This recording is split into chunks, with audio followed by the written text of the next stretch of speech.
The Barbarians Rejoiced in It All by Evgeniy Ponasenkov. February 2004.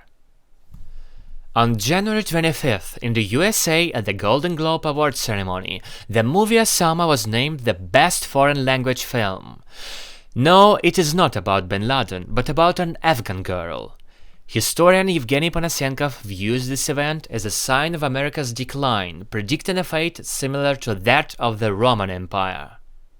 Long ago existed a highly advanced civilization in the West that gave rise to another, even more westward and advanced.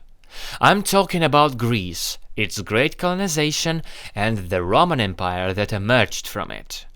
Just as the United States, an offspring of European culture, eventually took the lead on the global stage, the Roman Empire, through its influence, subjugated its parent state and many distant lands, ultimately encompassing almost the entire known world.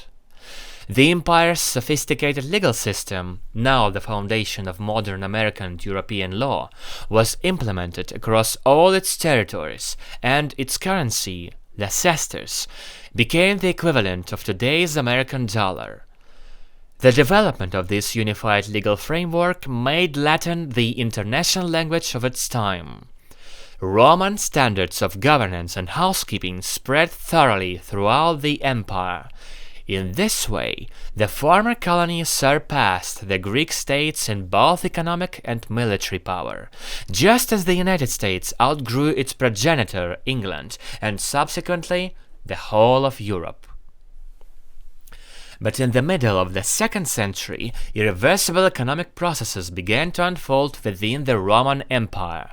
What was once a society of polis-like structures, a community of equal landowners, morphed into vast latifundia, corporations.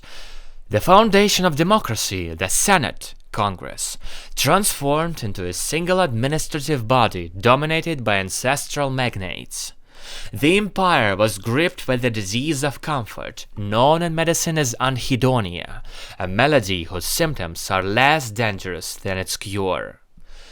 Today's Western society suffers from the same affliction.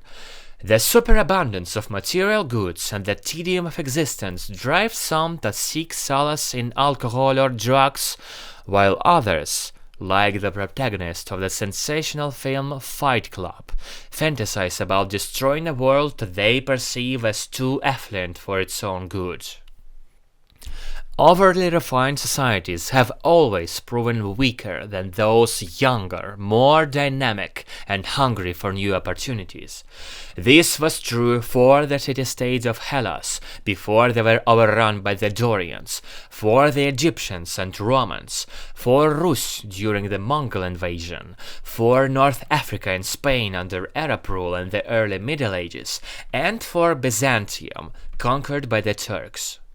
History may very well repeat itself. In fact, it is already repeating itself. Oriental fashion infiltrated the West long ago, without any external pressure.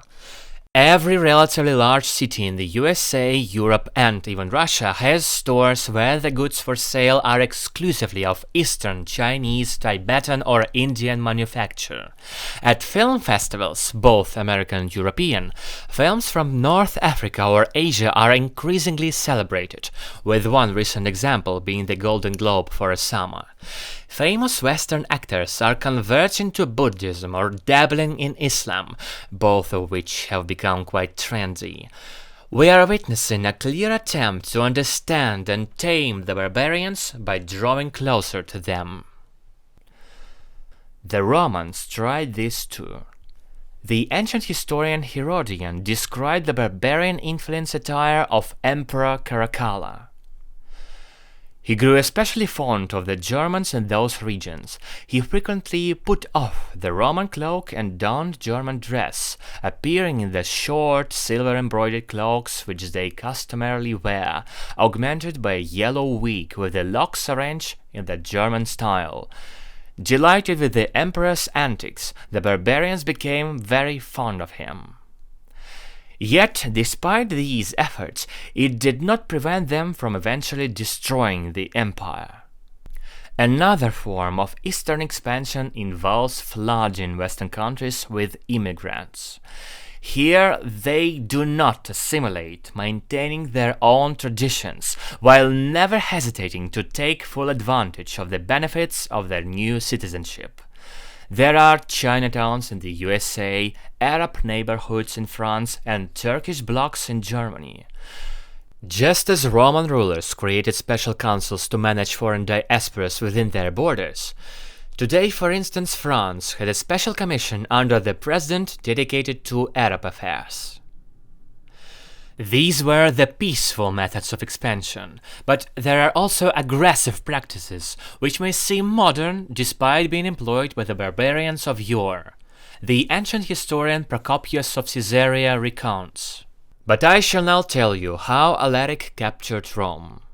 After much time had been spent by him in the siege, and he had not been able either by force or by any other device to capture the place, he formed the following plan.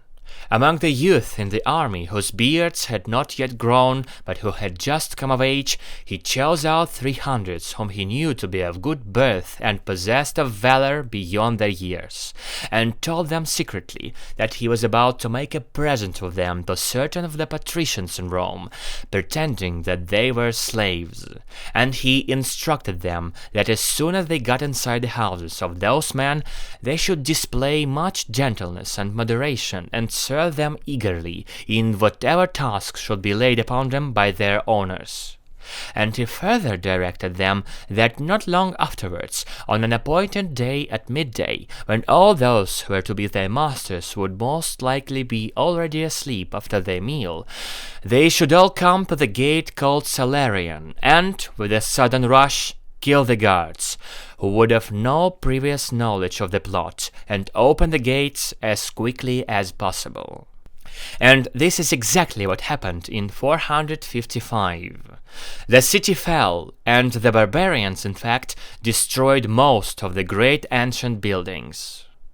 1500 years later, Al-Qaeda sent their youth to the USA, where they behaved humbly and virtuously until, at 0 hour, they flew hijacked planes straight into the World Trade Center, the most monumental of American buildings. Of course, empires do not fall in a single day or even a year.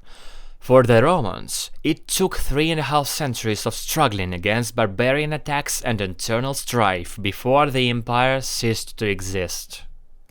However, with technological advancements, many processes now unfold much faster, 10 times faster to be exact. That being said, America hasn't much time at its disposal.